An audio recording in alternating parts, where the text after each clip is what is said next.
Hello दोस्तों, आज मैं आपके साथ शेयर करने वाली हूँ अपना कोर्ट अटेंडेंट एग्ज़ाम का कंप्लीट पर्सनल रिव्यू। एग्ज़ाम का लेवल कैसा था, किस सब्जेक्ट से कितने क्वेश्चंस आए और पेपर इजी था या डिफ़िकल्ट, सब कुछ डिटेल में बताने वाली हूँ। अगर आपने भी एग्ज़ाम दिया है या फिर आपका अपकमिंग शिफ्ट में एग्ज़ाम है, तो ये वीडियो आपके लिए बहुत हेल्पफुल रहेगी। तो मेरा एग्ज़ाम आज था, मतलब आज है 4 जून 2026 और सेकंड शिफ्ट में मेरा एग्ज़ाम था। आदर्श परीक्षा केंद्र सेक्टर 64 नोएडा में मेरा सेंटर पड़ा था, सभी का वहीं पड़ रहा है। तो एग्ज़ाम का लेवल सबसे पहले मैं आपको बता देती हूँ, जो एग्ज़ाम का लेवल था मेरे हिसाब से ईज़ी टू मॉडरेट था। कुछ ही सेक्शंस थे जो काफ़ी कुछ सेक्शंस तो बहुत ज़्यादा सिंपल थे और कुछ ही क्वेश्चंस में मैं फँस रही थी या फिर उन क्वेश्चंस के लिए मुझे सोचना पड़ रहा था। तो जो एग्ज़ाम था वो बहुत ही ईज़ी टू मॉडरेट कह सकते हैं, कुछ ही क्वेश्चन में मुश्किल आ रही थी। अब जैसे हिंदी में मैंने सारे क्वेश्चन्स अटेम्प्ट किए हैं, बहुत ही ईज़ी था। जैसे फिल-अप्स में दे रखा था, जैसे कहते हैं राम ने खाना खाया तो ने नहीं दिया है तो आपको ने फिल करना है। तो ऐसे बहुत ही कुछ क्वेश्चन्स थे, बहुत ही ईज़ी क्वेश्चन्स थे। और कुछ-कुछ मुहावरे या फिर लोकोक्तियाँ आई थी, वो भी बहुत ईज़ी आई थी, यूँ नहीं कि मतलब बहुत अजीब-सी आ गई हैं, बहुत ईज़ी पेपर था। और एक पैराग्राफ, आपको पता ही है कि पैराग्राफ आ रहा है तो 5 नंबर का पैराग्राफ था, वो भी बहुत ईज़ी था, ऐसा कुछ डिफ़िकल्ट नहीं था। हिंदी में सिर्फ़ मैं एक क्वेश्चन में फँसी थी, वो थोड़ा-सा अजीब-सा क्वेश्चन था। विलोम था, पता नहीं अर्थ बताना था, ऐसा कुछ एक क्वेश्चन था, पोथी-पुथी करके मतलब कुछ था, मेरे को समझ में नहीं आया। बाकी हिंदी जो है बहुत ही ईज़ी थी, पूरे के पूरे मार्क्स आ सकते हैं या फिर 1-2 नंबर कम आ सकते हैं। इंग्लिश भी ईज़ी कह सकते हो, जिसकी वोकैब अच्छी है उसके लिए ईज़ी होगी, बट मेरी वोकैब अच्छी नहीं है तो मैं एंटोसाइनो में फँस रही थी। अदरवाइज़ ग्रामर में आर्टिकल आ रहा है, आर्टिकल भी बहुत ईज़ी था। और डायरेक्ट आ रहा है, पैसिव वॉइस आ रहा है, एक्टिव पैसिव वॉइस आ रहा है। और एक पैसेज आया था, वो बहुत ईज़ी था, ट्रे से नेचर से रिलेटेड वो पैसेज था, बहुत ईज़ी था तो मैंने कर लिया था। एज़ सच मुझे कुछ डिफ़िकल्ट नहीं लगा, बस मुझे वही, क्योंकि एंटोसाइनो मतलब वोकैब्युलरी जो है मेरी थोड़ी-सी अच्छी नहीं है, तो इसलिए मुझे वही मुश्किल लग रहा था, वही मेरे गलत हो सकते हैं। नेक्स्ट जो है जनरल का जीएस का पार्ट था, जनरल स्टडीज़ का पार्ट था। और जीएस में करंट अफ़ेयर्स और जो जीके है वो मिक्स आ रही थी। करंट के ऐसे ये नहीं कह सकती मैं 6 मंथ के थे, या क्योंकि मिक्स होते हैं 1 साल से लेकर 6 मंथ्स तक के, मतलब वो दे देते हैं, कभी-कभी डेटा उठा के दे देते हैं। एक क्वेश्चन था, वो हिमाचल में कोई दर्रा का नाम बताया था, तो वो मैंने कर दिया था। अब पता नहीं गलत है या सही है, बट मैंने कर दिया था।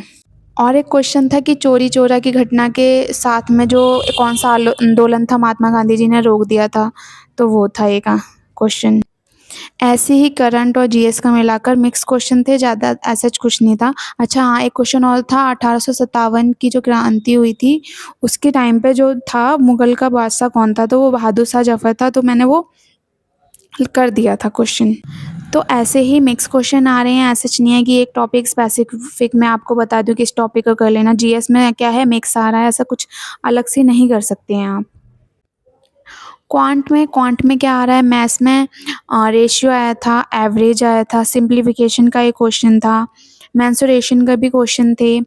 और एक क्वेश्चन था ऐसा कि वो होता है ना कि हाँ, 4 महीने के लिए इतना निवेश किया, फिर 5 महीने के लिए इतना निवेश किया 3 दोस्तों ने। तो ये क्वेश्चन था, इसमें मैंने कर नहीं पाया था क्योंकि ये बहुत ज़्यादा घुमा के दे रखा था, तो मैं ये वाला क्वेश्चन नहीं कर पाई थी।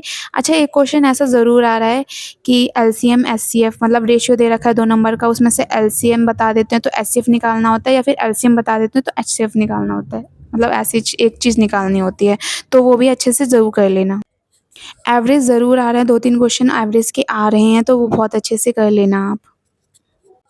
मेंसुरेशन में कोन, सिलेंडर और रोम्बस ये ज़रूर करके जाना, इनमें से एक क्वेश्चन ज़रूर आ रहा है। मेरे में कोन का क्वेश्चन आया था, मैं करके गई थी, तो मैंने कर लिया था।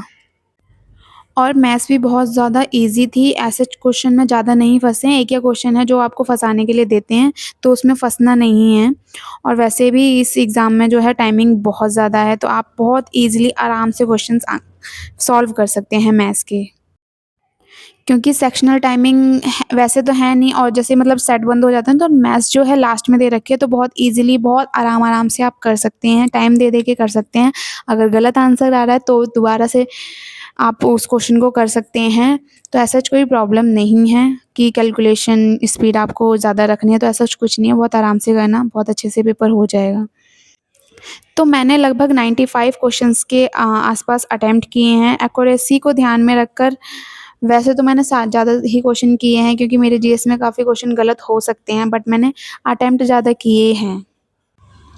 तो ये था मेरा आज का एग्ज़ाम का पर्सनल रिव्यू कोर्ट अटेंडेंट का। आई होप आपके लिए वीडियो बहुत हेल्पफुल होगी, और जिसका भी अपकमिंग इस शिफ्ट में एग्ज़ाम है उसके लिए ऑल द वेरी बेस्ट। अच्छे से पेपर करके आना, कोई मुश्किल नहीं है। पेपर बहुत ईज़ी आ रहा है, थोड़ा-सा डिफ़िकल्ट है, बाकी सब हो जाएगा। तो ओवरऑल मेरा एग्ज़ाम एक्सपीरियंस काफ़ी अच्छा रहा है, पेपर बैलेंस लगा। आपका एग्ज़ाम कैसा गया मुझे कमेंट में ज़रूर बताना, और अपना रिव्यू कमेंट सेक्शन में ज़रूर शेयर करिएगा।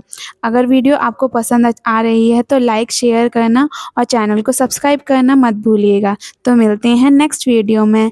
Thank you.